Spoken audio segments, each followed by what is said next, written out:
Na matéria de metrologia, a gente tem ela tanto teórica como prática. Na parte teórica, a gente aprende a introdução das normas, porque o intuito da matéria é você seguir certos parâmetros para poder fazer uma boa medição. O que que é uma boa medição? É aquela que você considera as incertezas e tenta diminuir o máximo possível essas incertezas. Então, a gente aprende muito parecido com a estatística. A gente aprende a usar algarismos significativos, a como selecionar e descartar alguns valores de medição quando eles estão, tipo, muito fora, porque isso pode indicar que ele foi um erro e tal. É bastante amplo, não vou ficar entrando muito em detalhes, mas se você jogasse metrologia e pesquisar alguma aula, dá para você ter noção de como que funciona. E é uma matéria da elétrica, do curso de elétrica. Na parte prática, a gente viu mais equipamentos, medir, né, tensão, corrente, essas coisas. E a gente teve bastante contato com o multímetro, né, porque era com ele que a gente fazia as medições, grande parte delas. E basicamente é um mundo todo novo, assim. É bastante legal, a gente tinha que fazer relatório. Talvez essa fosse a parte menos legal, mas foi uma matéria que me surpreendeu bastante.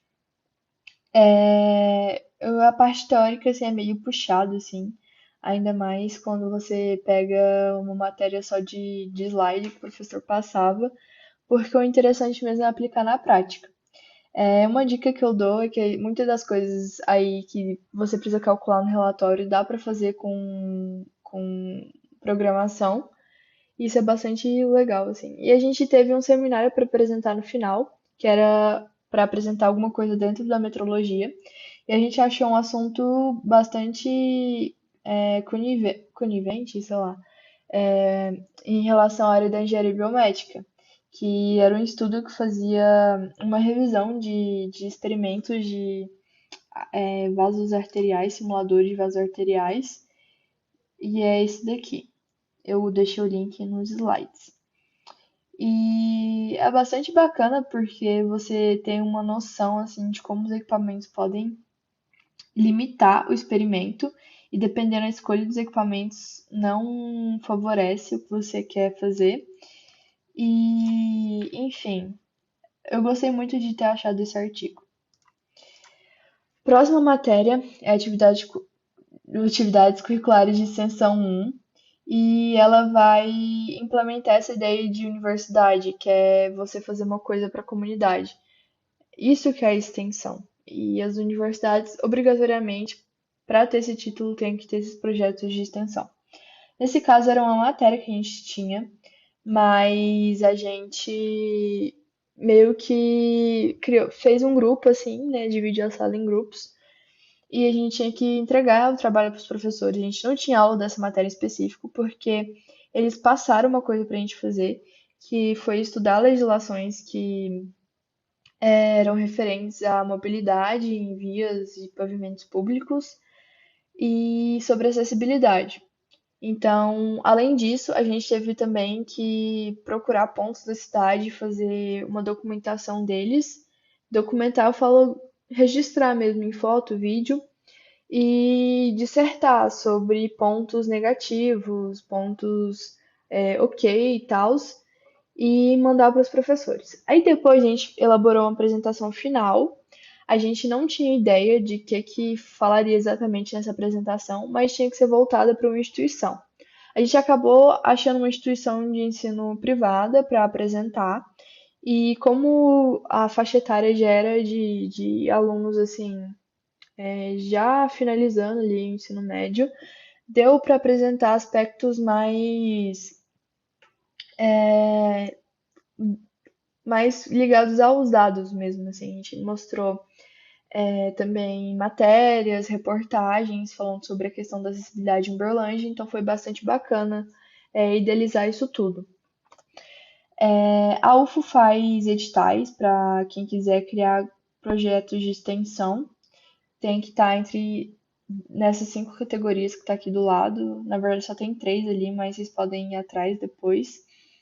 E é bastante legal, porque é a partir disso que projetos de extensão são criados. E eu tive a oportunidade de participar de algumas atividades proporcionadas para esses grupos de extensão, que eu vou falar mais no final, que foram grupos de extensão que a gente teve uma apresentação sobre na semana de recepção. A gente, nessa semana, aprende bastante sobre a faculdade, onde fica cada coisa, a gente entra mesmo na vibe. E eu vou falar então agora sobre as coisas que eu fiz para depois chegar nos grupos de extensão. E a primeira delas foi o mini curso de eletrônica básica, que a gente participou na montagem de um robô seguidor de linha. Acho que quem idealizou foi o PET, acho que o PET Elétrica, se eu não me engano. E foram uns 3 dias assim, a gente teve uma aula introdutória sobre componentes eletrônicos e tudo mais. E a gente teve a supervisão para montar isso, é óbvio, porque a gente tinha zero noção de qualquer coisa. Em agosto também eu participei do pré-cálculo, esse mini curso que é da engenharia biomédica, o PET da engenharia biomédica que faz, mas é aberto para todo mundo, inclusive estudantes de arquitetura também fizeram esse curso de pré-cálculo. E aí a gente teve também a semana da engenharia biomédica, semana não, perdão, simpósio. Mas é basicamente esses nomes, assim, que vocês vão começar a ver se vocês entrarem na universidade. Porque cada curso, basicamente, tem uma semana em que fazem várias palestras, pessoas de fórum vão e falam. É sempre pessoas falando de novidades, assim, no curso, novas implementações. É bastante fervoroso, assim, bastante legal. Teve mini cursos também nesse simpósio, eu participei de alguns. E também tem a parte que os alunos expõem estudos de iniciação científica ou de mestrado, de TCC. E também tem o campeonato Hulk, que eu vou mostrar em seguida, que é de garra robótica. Eles têm que fazer umas atividades que são pontuadas, é bastante legal. Eu tenho vontade de participar em algum momento da minha trajetória na UFO. E é muito massa, assim, eu acho que deve ser um aprendizado enorme. Em outubro, a gente participou da GEL. A gente, eu falo, eu e o meu grupo de amigos, assim. E esse evento acontece a cada 2 anos, se eu não me engano. E é a jornada de engenharia elétrica, mas é voltada para os 5 cursos da FEELT. A gente tem palestras também, é uma semana inteira de palestras e tem umas visitas técnicas que são programadas. A gente visitou a LD Celulose, que é uma planta industrial que tem aqui, perto de Indianápolis, que faz a celulose solúvel, né? Então a gente participou de vivendo algum, participou visualizando algumas etapas assim. Mas o que a gente foi ver mesmo foi um turbogerador lá, que era o que a gente estava interessado em ver para o nosso curso, né? E também teve visita na Bayer, teve na Cargill, na Engie e na Ambev. Essa é uma fotinha só para ilustrar. E eu falei, né, do PET biomédica, PET elétrica, também tem um PET telecom, que eu vou falar mais na frente de um outro evento que eles moldaram. Mas o bacana é que os PETs também eles fazem muitas semanas de conversação, tanto em francês quanto em inglês. Eu participei da de francês. E basicamente é meio que o pessoal que está interessado em fazer intercâmbio, assim, acho que mais é esse pessoal mesmo, que faz, que participa, mas assim, ninguém julga ninguém, se você tá iniciante na língua, tá tudo certo. E tem a opção de certificado. Algumas dessas atividades que eu falei, acho que grande parte delas tem opção de certificado, porque conta como horas depois. Você tem que ter um mínimo de horas em atividades extra-classe para você formar também. Em outubro eu participei desse mini curso de placa de circuito impresso. A gente aprendeu tanto a parte do software como a montagem mesmo dessa plaquinha. E foi bastante proveitoso, assim. Eu não esperava que eu fosse aprender tanto, mesmo estando no primeiro semestre. Em outubro eu participei de uma tarde no xadrez, também foi feito pelo PET. Em novembro eu participei de um projeto do Uberhub na academia, que foi promovido também pelo pessoal do PET. E o Uberhub, para quem não conhece, é meio que um grupo de pessoas assim, entusiastas de tecnologia, que tentam divulgar ao máximo e criar eventos para promover networking entre o pessoal aqui na região. E é legal porque aqui em Uberlândia tem inúmeras startups, então é um lugar muito rico para isso. E eles querem promover ainda mais, né? E também tem o Uber Hub Code na Code Club, que é para fomentar a formação de pessoas aqui na programação. Tem outros eventos também, como a CEL, que é para apresentar também trabalhos assim nessas áreas da engenharia biomédica, elétrica, computação, etc, etc.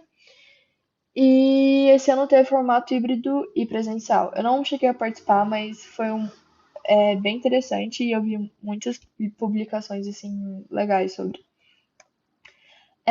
No mês de outubro também teve essa mesa redonda. É interessante porque foi promovido pelo PET e pelo GIM, que é um grupo de imagens médicas, e a engenharia biomédica tem um apelo nessa linha de pesquisa muito grande, porque eles estão sempre estudando, assim, o pessoal está sempre estudando a questão de como melhorar o diagnóstico e tudo mais. Então, essa concentração é bastante bacana. Esse aqui eu copiei de um evento que aconteceu antes, não aconteceu em 2023, mas é do Torneio Universitário de Robótica. Então é bastante bacana, você pode achar mais nesse site aí do Pet Elétrica. E eu vou falar agora dos grupos de extensão. A gente teve contato com vários, assim, você pode participar da empresa júnior, que é a Concelt, você pode participar de times de competição, que também tem a parte de extensão, como o Shabu, a Hepta, o Racing, o Tucano, Edron, que são grupos mais voltados para essa parte, assim, de participar de coisas de competição.